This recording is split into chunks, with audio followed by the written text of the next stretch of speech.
Let's talk about line integrals. So we have one last section to do in Calc 3, and a lot of that culminates in line integrals and the applications of them. As I've said before, it's worth saying again, I am going to go through a lot of mathematics right now, but I am not well versed in the applications of these. So when you get to college, you're going to be relying on people much smarter than I am, or at least much more experienced and knowledgeable than I am on these things.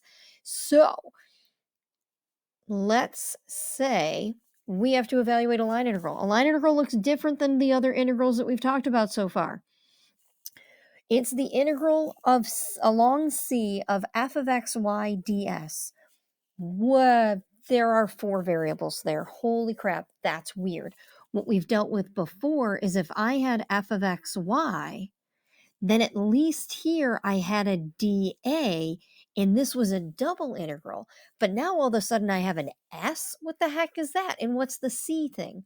Well, that's what a line integral is. C is technically the path. I'm sorry for the jumpiness. C is the path along which you're evaluating an integral. And then ds is the differential with respect to the arc length variable s. Now, we're going to boil all this stuff down to actually all be in terms of t, and it makes our lives much easier, but you do need to know that you can identify a line integral by the fact that it starts with this kind of a setup. Now, what the heck is it? Well, here's what it is. Our path C, again, the jumpiness today, our path C is this thing here.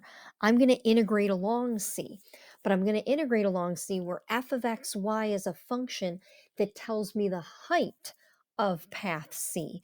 So if I again look at path C right here, f of x, y tells me how tall the path is. In other words, think about this as a fence.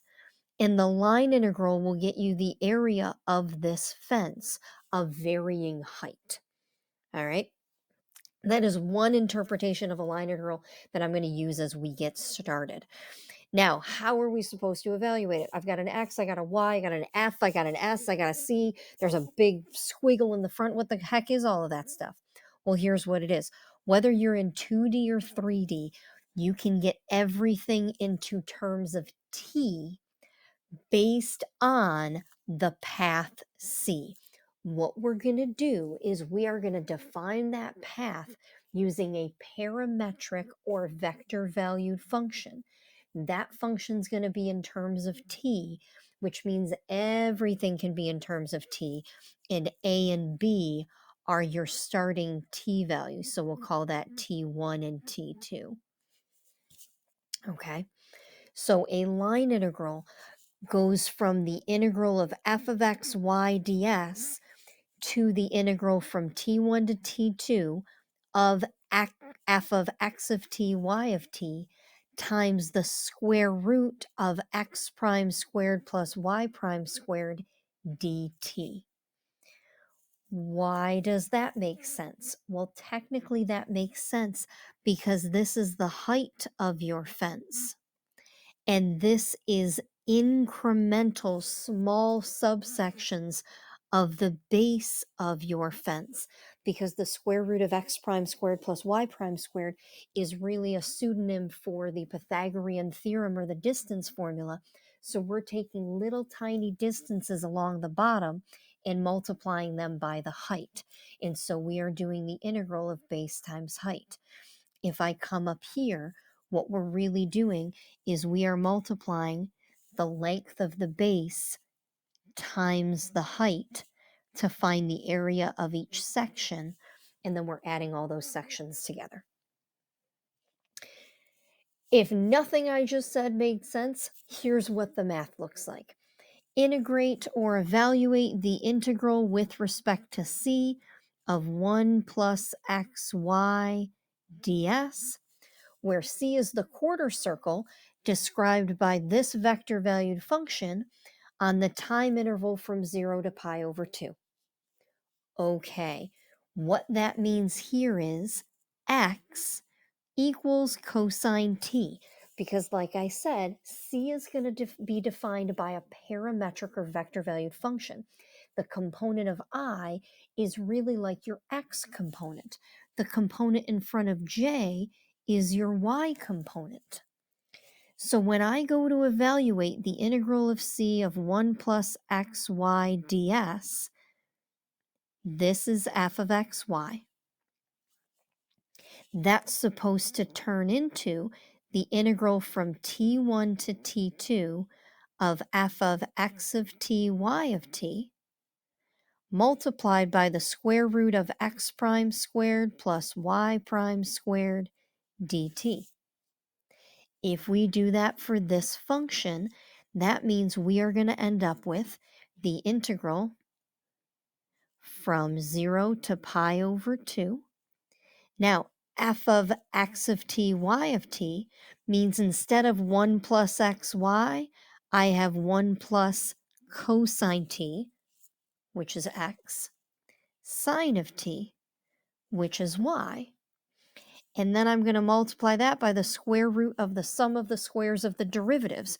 So I need x prime, which is going to be negative sine t, and y prime, which is cosine t. So x prime squared plus y prime squared is sine squared plus cosine squared t. And now I have my integral. Then, from there, I just need to evaluate it. So I have the integral from 0 to pi over 2 of 1 plus cosine t sine t. And this is really just 1. And then I'm honestly just going to pull a calculator out and do this in a calculator. Because what I care about is the setup. I don't really care about the integration techniques you're going to use. That's something else that might change if you take this course in college. You may not have the benefit of a calculator. It just depends on your teacher and your course and the requirements. So I want the integral from 0 to pi over 2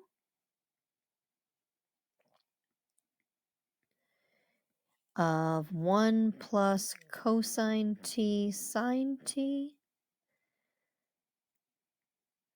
Doesn't matter the order. And I got 2.070. And that is the value of the line integral.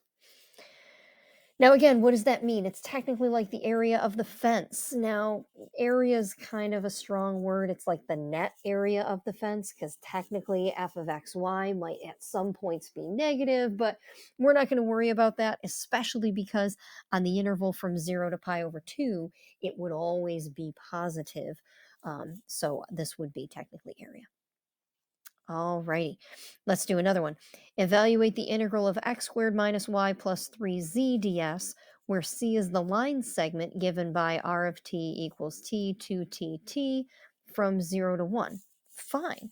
That just tells me that this is x, this is y, and this is z. So if I want to evaluate this integral, again, a line integral gets redefined in terms of t. And then I have to find f of x of t, y of t, z of t. And then I'm going to multiply that by x prime squared plus y prime squared plus z prime squared dt. Now, our time interval is from 0 to 1. F of x of t, y of t, z of t. So really just take this and replace it with the t's. So x squared is going to be t squared. Minus y would be minus 2t. Plus 3z is plus 3t. Then I'm going to multiply that by the squares of the derivatives. So x equals t, y equals 2t, z equals t. So x prime is 1, y prime is 2, z prime is 1. 1 squared, 2 squared, 1 squared, dt. And again, I'm just going to pull up a calculator and say I want the integral from 0 to 1 of, let's see, t squared minus 2t plus 3t. And that's being multiplied by the square root of 6 and 2.041. Cool. Now, all of these dependent on R being given to us. Now we're going to start talking about what if R isn't given to you, but that takes a little more time. So I am going to pause this video here. And I don't have a joke to leave you with, but I will tell you that my morning started with making the kids pancakes, and I made them a whipped cream rainbow, and I made it a rainbow by putting sprinkles on it. And my 6-year-old said, "Hey, Mom, you know what? I think sprinkles are just tiny little baguettes made of colored sugar." And I will leave you with that thought. A sprinkle is a tiny baguette made of colored sugar. Talk to you later.